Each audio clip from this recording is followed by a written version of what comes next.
ছোট্ট বন্ধুরা, আজ তোমাদের বলবো গিরিকুট দেশের এক রাজকুমারীর গল্প। যেমন ছিল তার চোখ ঝলসানো রূপ, তেমনি এই রূপের অহংকারও ছিল তার খুব। রাজকুমারীর কোনো রাজপুত্রকেই পাত্র হিসেবে আর পছন্দ হয় না, কাউকেই তার যোগ্য বলে মনে হয় না। তাই অবশেষে একদিন রাজাকেই নিতে হলো সে চরম সিদ্ধান্ত। কি হলো মা, কি হলো? কোন দেশের রাজকুমারকে তোমার পছন্দ হলে বলো, তোমার পছন্দ করা রাজকুমারের সাথেই তোমার বিবাহ দেওয়া হবে। বলো মা, বলো। রাজামশাই, রাজামশাই, আপনি বিবাহের সাথে জড়িত সেই কথাটাই বলতে ভুলে যাচ্ছেন তো। ও হ্যাঁ, তাই তো। আর হ্যাঁ, আমার কন্যা বিবাহের জন্য যে রাজকুমারকে পছন্দ করবে সে আমার অর্ধেক রাজত্ব পাবে। কিন্তু বাবা, আমার তো এই রাজকুমারদের মধ্যে কাউকেই বিয়ের জন্য পছন্দ নয়। কেন মা? ওনারা তো প্রত্যেকেই কোনো না কোনো দেশের রাজার পুত্র এবং সুদর্শনও। জানি বাবা, কিন্তু এই বিবাহের জন্য আমার কাউকেই পছন্দ হয়নি। তুমি এর আগেও দুবার স্বয়ম্বর সভায় আমার নিমন্ত্রিত অগণিত রাজপুত্রকে প্রত্যাখ্যান করেছ। কি করব বাবা, আমার তো কোনো রাজপুত্রকেই পছন্দ হয় না। কারোর গায়ের রং কালো তো কেউ বেশি লম্বা, কারোর গোঁফ ছোট তো কারোর নাক বেঁকা। মহারাজ, রাজকুমারী সত্যি সুন্দরী ও রূপবতী, কিন্তু আমরাও রাজকুমার, আমাদের এভাবে অপমান করা ঠিক নয়। আমরা আপনার নিমন্ত্রিত অতিথি রাজামশাই, আর আপনার সামনে আমাদের এভাবে অপমান করা হচ্ছে। আপনি শুধু দাঁড়িয়ে শুনছেন? আপনার এর একটা বিহিত করা বোধহয় দরকার। এই অপমানের ফল কিন্তু ভালো হবে না রাজামশাই। আমি আজই গিয়ে বাবাকে বলবো। সকল মিত্র দেশ একযোগে যুদ্ধ ঘোষণা করলে আপনি আপনার দেশ রক্ষা করতে পারবেন তো? এর একটা বিহিত চাই। বিহিত চাই, বিহিত চাই। আপনারা সকলেই শান্ত হন রাজকুমার। আমি মানছি আমার কন্যার ভুল হয়েছে, বাবা, আমি এর বিচার নিশ্চয়ই করব। রাজার চোখে সবাই সমান, তাই রাজকুমারীরও বিচার হবে। কিন্তু আমি কি ভুল করেছি বাবা? রাজকুমারী, অতিরিক্ত ঐশ্বর্য তোমার মাথা খারাপ করে দিয়েছে। তুমি তোমার অহংকারের বশে সকলকে অপমান করছো। খুব অন্যায় করছো তুমি। এই শিক্ষাই কি আমি তোমাকে দিয়েছি? ছি ছি রাজকুমারী, ছি। কিন্তু বাবা, আমি রাজকন্যা, যাকে তাকে এভাবে কি করে পছন্দ করেনি? রাজকন্যা, চুপ করো তুমি। এটা ভুলে যেও না, তুমি যেমন রাজকন্যা ওনারাও তেমনি রাজকুমার। তোমার সাহস দেখে আমি অবাক হচ্ছি। আমি অতিরিক্ত স্নেহে তোমায় মানুষ করেছি, তাই তুমি হিতাহিত জ্ঞান হারিয়েছ। আমার ভুল এখন আমাকেই ঠিক করতে হবে। তার মানে? তার মানে আমি সকলের সামনে কথা দিচ্ছি ও সিদ্ধান্ত নিচ্ছি, কাল সকালে সবার প্রথমে আমি যাকে দেখব তার সাথেই আমি আমার একমাত্র কন্যার বিবাহ দেব। বাবা এখন এমন কথা বলছেন ঠিকই, কিন্তু তিনি আমায় খুব ভালোবাসেন। আমি জানি কাল সকালে তার আর কিছুই মনে থাকবে না।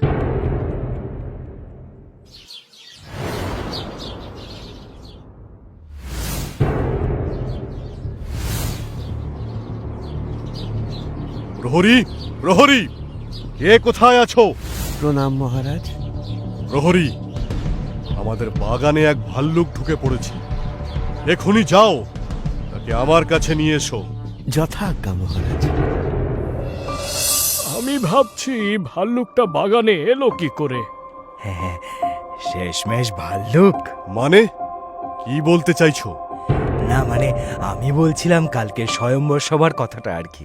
তার মানে আমি সকলের সামনে কথা দিচ্ছি ও সিদ্ধান্ত নিচ্ছি, কাল সকালে সবার প্রথমে আমি যাকে দেখব তার সাথেই আমি আমার একমাত্র কন্যার বিবাহ দেব। রাজকুমারী বলে কথা মহারাজ, ও আপনি চিন্তা করবেন না। কালকের কথা তো সবাই ভুলে গেছে, কেউ কিচ্ছু ভাববে না। না মন্ত্রী, আমার বিচার সকলের ক্ষেত্রে সমান। যাও, রাজকুমারীকে ডেকে আনতে দাসী পাঠাও। বলো আমি ডাকছি। এত সকালে আমায় ডেকে পাঠালে বাবা? হ্যাঁ, এসো। কিন্তু কেন আমাকে এই সাত সকালে কেন ডেকে পাঠালে? আমি তো আরো একটু ঘুমোতে পারতাম। তোমার সেই সুখের সময় আর নেই মা, তুমি তা স্বেচ্ছায় হারিয়েছ। ছোটবেলায় তোমার মা মারা যাওয়ায় আমি অতিরিক্ত স্নেহে তোমাকে বড় করেছি। কিন্তু এখন এইসব কথা কেন বলছো বাবা? আমি তো কিছুই বুঝতে পারছি না। তোমাকে আর কিছুই বুঝতে হবে না, তুমি খুব শীঘ্রই সেজে গুজে তৈরি হয়ে নাও। আমি সকলকে আয়োজন করতে বলে দিচ্ছি, আজ তোমার বিয়ে। বিয়ে আমার? এরই মধ্যে ভুলে গেলে কালকের কথা? তার মানে আমি সকলের সামনে কথা দিচ্ছি ও সিদ্ধান্ত নিচ্ছি, কাল সকালে সবার প্রথমে আমি যাকে দেখব তার সাথেই আমি আমার একমাত্র কন্যার বিবাহ দেব। কিন্তু কার সাথে আমার বিয়ে? ওই যে তোমার পিছনে দেখো। এ কি? এ তো ভাল্লুক। এ কি বাবা, তুমি এ কি বলছো? আমি তোমার মেয়ে, তুমি আমার সাথে এটা করতে পারো না। এটা করতে তুমিই বাধ্য করেছো। রাজামশাই, রাজামশাই, রাজকুমারী আপনার একমাত্র কন্যা, আপনি এমন সিদ্ধান্ত নেবেন না। না মন্ত্রী, আমার বিচার সবার জন্যই সমান। এটা আমার সিদ্ধান্ত এবং তা রাজকুমারীকে মানতেই হবে। ভাল্লুককে জঙ্গলেই মানায় বাবা, রাজকুমারীর সাথে কি মানায়? আমি তো ভেবেছিলাম তুমি এমনি এমনি বলছো। রাজার দেওয়ার কথা এমনি হয় না রাজকন্যা। আমি সকলের সামনে কথা দিয়েছি, আমি যেমন তোমার পিতা এ রাজ্যের রাজাও। যাও, এখনই তুমি বিবাহের জন্য প্রস্তুত হও। বিয়ের পর তুমি এই ভাল্লুক যে জঙ্গলে থাকে সেই জঙ্গলে গিয়েই থাকবে। রাজার আদেশে রাজকুমারী ভাল্লুকের সাথে বিয়ে তো করে নিল, কিন্তু সেই ভাল্লুককে সে একেবারেই পছন্দ করত না। ভাল্লুক রাজকুমারীকে খুশি করবার জন্য অনেক চেষ্টা করত, কিন্তু রাজকুমারী কিছুতেই ভাল্লুকের সাথে কোনো কথা বলতো না। ভাল্লুককে দেখলে সে ভয়ে তার থেকে দূরে দূরে থাকতো। শুনুন, এটাই আমার ঘর, আজ থেকে আপনি এখানেই থাকবেন। আমি এই গুহায় থাকবো? আমি জন্তু না তোমার মতো, রাজকুমারী কখনো গুহায় থাকে না। ঠিক আছে রাজকুমারী, আমি গুহায় থাকছি, আপনি বাইরে ঘুমোন। বাইরে মানেটা কি? এই জঙ্গলের মধ্যে আমি একা থাকবো নাকি? আমি গুহায় থাকবো, তুমি যাও বাইরে।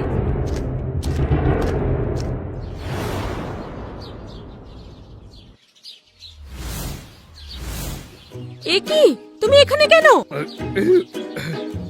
দেখছিলাম আপনি জেগে আছেন কিনা। এই ফলটা আমি আপনার জন্য এনেছি রাজকুমারী, খেয়ে নিন। ইস, কি শক্ত ফল! এই ফল কি মানুষে খায়? নাও, তুমি তোমার ফল খাও।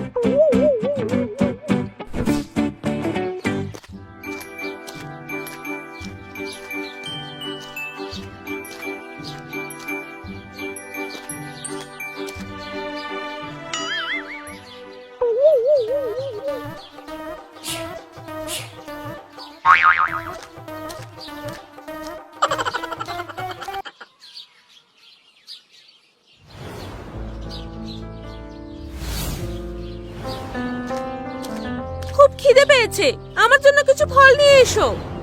ঠিক আছে, আপনিও চলুন আমার সাথে। ঠিক আছে, চলো।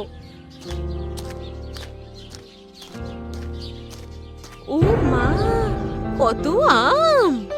আমাকে আম পেড়ে দাও, আমি খাবো। রাজকুমারী, এই নাও আম। ও মা গো! আহ, আহ, আমি বুঝতে পারিনি রাজকুমারী, খুব ব্যথা পেয়েছেন তাই না? তুমি আমাকে মেরে ফেলতে চাইছো, তাই তো? আমি বুঝতে পেরেছি। না রাজকুমারী, আমি সব সময় আপনাকে রক্ষা করতে চাই, আমাকে ভুল বুঝছেন আপনি। আমি থাকবো না এখানে, আমি বাবার কাছে চলে যাচ্ছি। দাঁড়ান রাজকুমারী, রাজকুমারী যাবেন না, দাঁড়ান, শুনুন আমার কথা, দাঁড়ান রাজকুমারী।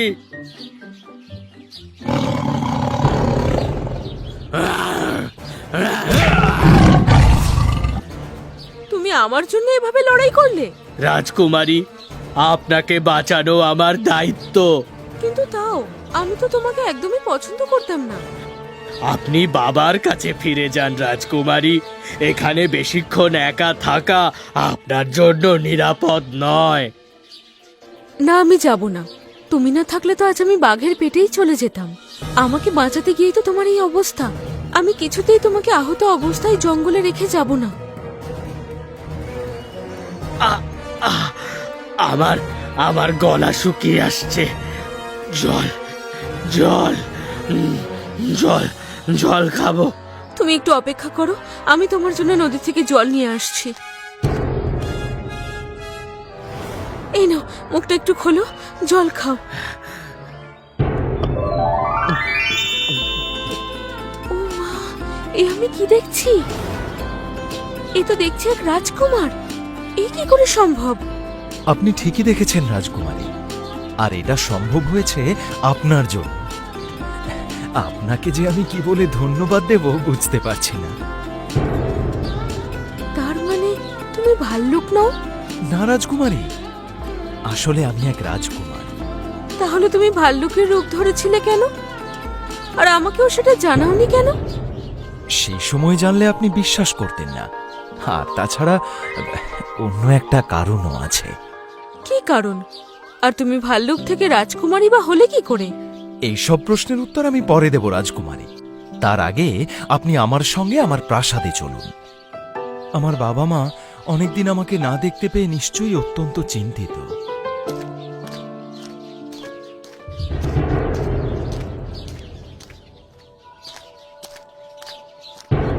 তোমাদের তো দেখছি অনেক বড় রাজপ্রাসাদ, আমাদের থেকেও অনেক বড়।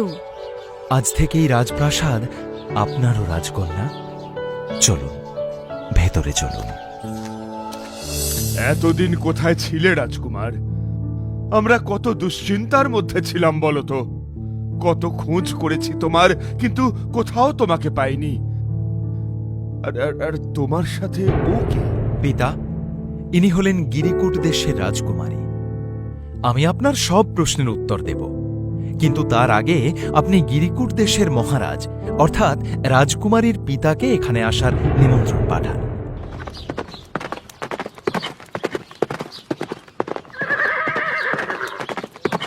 আমি 1 মাস আগে শিকার করবার জন্য জঙ্গলে গিয়েছিলাম। সেখানে গিয়ে এক বিপদ ঘটে। বিপদ? কি বিপদ রাজকুমার? ওখানে গিয়ে এক পাখির দিকে তীর ছুঁড়তেই তীরটা লক্ষ্যভ্রষ্ট হয়ে অন্য জায়গায় গিয়ে বিঁধে যায়। কোথায়? তীরটা গিয়ে বেঁধে এক ডালে এক রাক্ষস বসেছিল তার গায়ে। তারপর? তারপর রাক্ষসের সামনে গিয়ে দাঁড়াতেই সে বলল, ও তুই তাহলে সে যে আমাকে তীর ছুঁড়েছিস? তোকে শাস্তি পেতে হবে। আমি তোমাকে ইচ্ছে করে তীর ছুঁড়িনি, আমি একটা পাখিকে শিকার করতে গিয়েছিলাম। কোনো কথা শুনবো না আমি। আজ থেকে তোকে একটা ভাল্লুক বানিয়ে দিলাম। তুই আজ থেকে আর বাড়ি ফিরতে পারবি না। এই জঙ্গলেই তুই মরবি। না না, এমন করো না। বিশ্বাস করো, বিশ্বাস করো, আমি পাখি শিকার করতে গিয়ে তোমায়। আমি কি করলে এর থেকে মুক্তি পাবো বলো রাক্ষস? কিভাবে আমি আবার আগের জীবন ফিরে পাবো?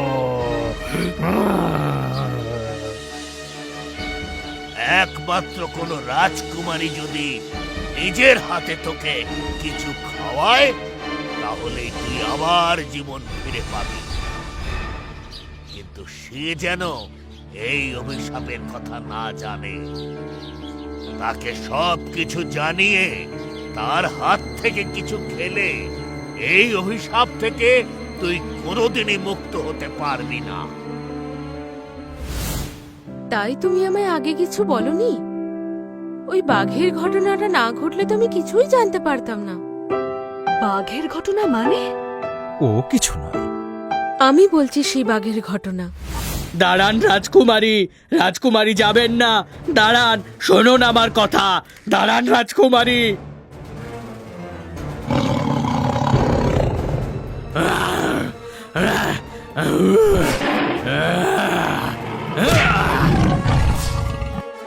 তুমি আমার জন্য এভাবে লড়াই করলে? রাজকুমারী, আপনাকে বাঁচানো আমার দায়িত্ব। কিন্তু তাও আমি তো তোমাকে একদমই পছন্দ করতাম না। আপনি বাবার কাছে ফিরে যান রাজকুমারী। এখানে বেশিক্ষণ একা থাকা আপনার জন্য নিরাপদ নয়। না, আমি যাব না। তুমি না থাকলে তো আজ আমি বাঘের পেটেই চলে যেতাম। আমাকে বাঁচাতে গিয়েই তো তোমার এই অবস্থা। আমি কিছুতেই তোমাকে আহত অবস্থায় জঙ্গলে রেখে যাব না। আমার আমার গলা শুকিয়ে আসছে। জল জল জল জল খাবো। তুমি একটু অপেক্ষা করো, আমি তোমার জন্য নদী থেকে জল নিয়ে আসছি। এই নাও, মুখটা একটু খোলো, জল খাও। ও মা, এ আমি কি দেখছি? সে কি? তুমি আমাদের কাছে ফিরে এলে না কেন রাজকুমার? আমাকে ওই অবস্থায় দেখে আপনারা মেনে নিতে পারতেন না পিতা। কিন্তু তুমি আমাদের বাগানে এলে কি করে? মহারাজ, জঙ্গলে ঘুরে আর শুধু ফল খেয়ে আমার পেট ভরছিল না। তাই আপনার প্রাসাদ দেখে ভেবেছিলাম কিছু খেয়ে পালিয়ে যাব, কিন্তু তার আগেই আপনি... যার শেষ ভালো তার সব ভালো। আজ আমার পরম আনন্দের দিন। আমার রাজকুমার ফিরে এসেছে, সাথে রাজকুমারীকে নিয়ে। ওরে, কে কোথায় আছিস? আগে মহারাজ, আরে সকল রাজ্যবাসীকে জানিয়ে দে, আজ আমার রাজকুমারের বিয়ে। আমি ধুমধাম করে আবার দুজনের বিয়ে দেব। কি রাজকন্যা, এখন খুশি তো? এই রাজকুমার তোমার পছন্দ হয়েছে তো? হ্যাঁ, ভেবে বলুন রাজকুমারী, আপনি আমার সাথে খুশি তো? এখন আর আপনি নয়, আমায় তুমি বলতে পারো। এরপর রাজকুমার ও রাজকুমারীর ধুমধাম করে বিবাহ সম্পন্ন হলো। সারা রাজ্যবাসী আমন্ত্রিত ছিল। সারা রাজ্যে খুশির একেবারে বন্যা বয়ে গেল। রাজকুমারীর পিতা তার কথা মতো অর্ধেক সম্পত্তি সেই রাজকুমারকে দিয়ে দিল। আর এখানেই আমার গল্পটিও শেষ হলো, নোটে গাছটিও মুড়লো।